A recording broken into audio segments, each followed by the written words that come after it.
Welcome to Your Worthy Career, a podcast with me, Melissa Lawrence. I'm a career and life coach with all the corporate cred in talent development and organizational psychology, and I help women like you get extraordinary results by being more you, not less. I won't just help you have a career experience worthy of you, but I will help you build your self-worth to shift what you think is possible and take the action that will create the career you've always wanted. Whether it's more meaningful work you're passionate about, making more money, getting to your next level, or being more effective as a leader, we are shattering the glass ceiling here, the one that exists for women at work and the one we put on ourselves with our doubt and inner critic. Each week, you will get practical teachings grounded in neuroscience and effective career development strategies. You'll experience deep mindset shifts and the perfect amount of woo so you can run your career with ease rather than your career running you. You were born for more, and I'm going to help you get there, with maybe a few dance parties along the way. Your up level begins now.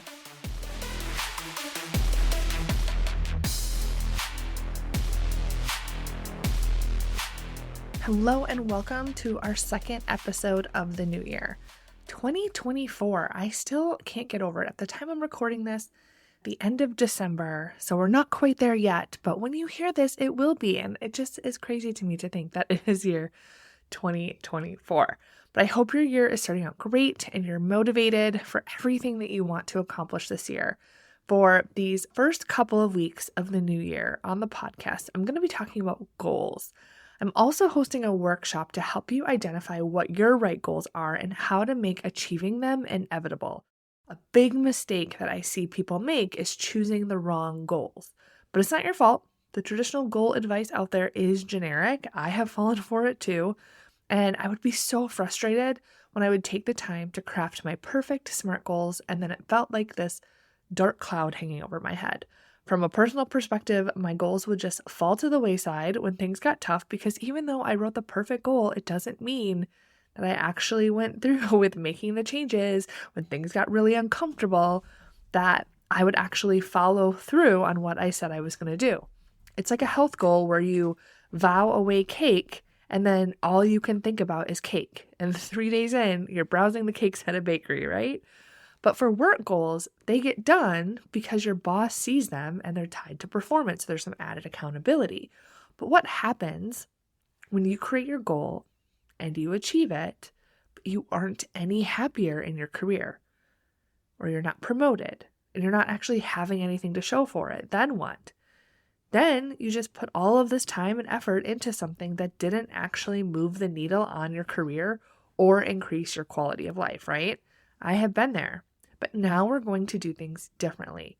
I created a whole new workshop that flips SMART goals on its head and makes sure you choose the right goals for you and you make them fail-proof. This training is happening on Friday, January 12th, 2 days from now. It's on Zoom, so you can attend from anywhere.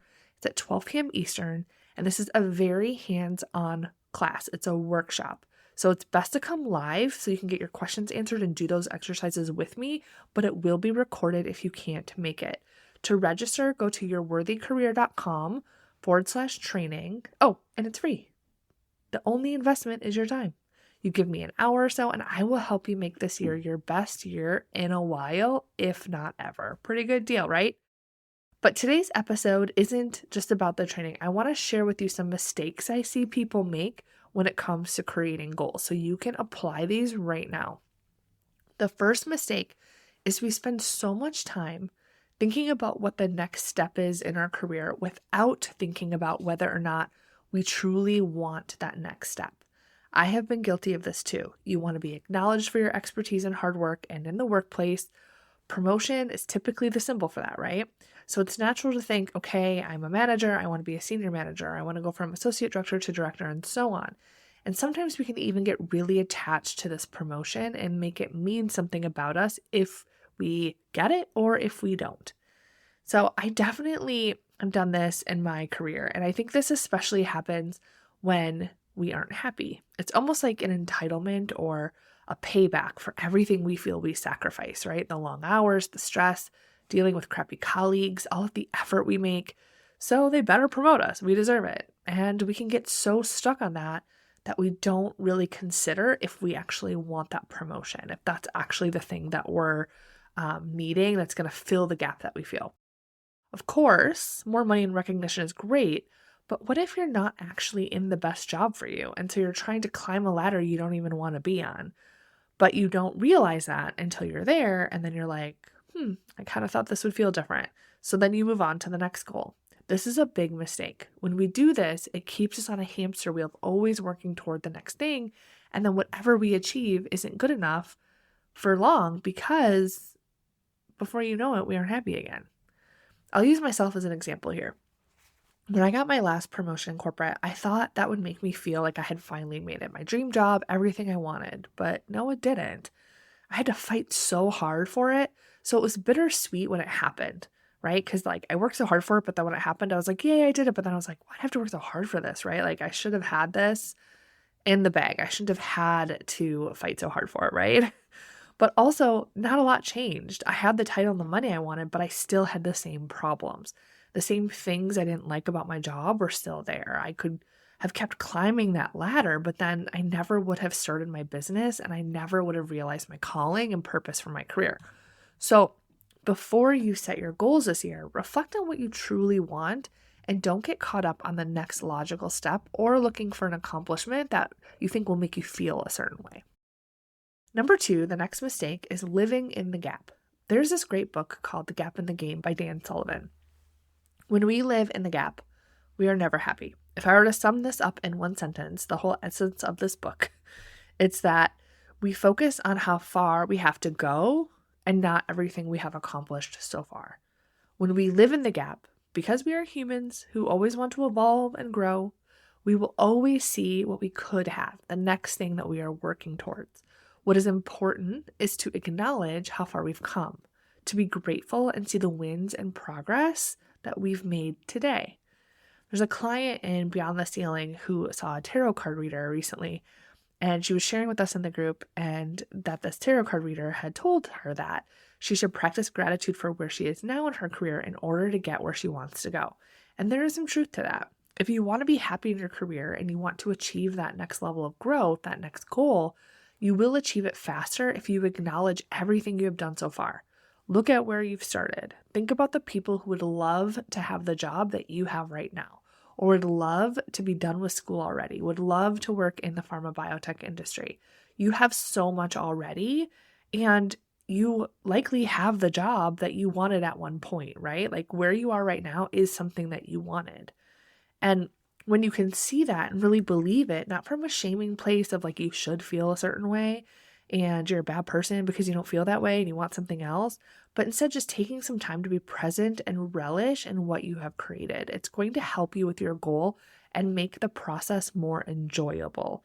You'll be happy and able to enjoy that happiness now while you work on your goals instead of waiting until you meet them to allow yourself to be happy, right? It's like building your resume. You don't need to wait until you have these external accomplishments to feel good about yourself. Now, the third mistake is to avoid thinking about who you need to be to achieve your goals. It's like lazy goal creation, right? And I say that playfully, but seriously, when we create goals, the way we were taught is to just put it in SMART goal format, to decide what we want and put a time and measurement on it, and then just go and do the goal. But what no one taught us is that when we do new things, when we change routines, when we speak up, when we're uncomfortable, that our psychology, the way that our brain works, is going to tell us to back down, that we have saboteurs that want us to be comfortable. And so when faced with change and discomfort, we will find all of the good reasons not to move forward or to just give up entirely. We don't think through the obstacles or how we will have to change in our behaviors and who we will have to be to actually achieve what we want. We just put a plan down I'm going to go get this certification, or I will get up at 5 a.m. and work out, whatever it is, without going any deeper to what you're going to do when you don't want to get up, when you want to sleep in. What are you going to do when you speak up with your boss and ask for that promotion and you built up all that courage to do that and built up your portfolio of all the reasons why you should be promoted and then he tells you no? What are you going to do next? Or is that going to be your dead end where you're like, well, this is what I wanted and I tried and it didn't work? There's a whole psychology behind change that we fail to recognize because we were never taught it. But this is where the magic happens. This is where you learn to achieve anything you really want, and where those things that you want, like a new job or a promotion, that seem like they're not in your control because someone else has to grant them for you, they become in your control when you focus on who you need to be to achieve that goal. So I've shared 3 mistakes that people make when setting goals. The first was spending too much time thinking about that logical next step and not what you truly want. Number 2 is living in the gap. And number 3 is not thinking through who you need to be to achieve your goal. Now, if you overcome these 3 mistakes, you're going to achieve more than you think you can this year. The things you've been working so hard for will come to fruition, and you will enjoy the process along the way. You won't wait until you achieve something you decided you wanted to feel the way you want to feel. Your quality of life will improve right now. It's so good. So incorporate these lessons into your goals, and then join me on Zoom Friday if you want to get more support on how to create the best goals for you and your fail-proof plan. The CEO Goal Method that I'm teaching is built to avoid all of these mistakes and ensure you have the plan to make your goals inevitable this year. The link to register is in the show notes, and I will see you there. Have an amazing week.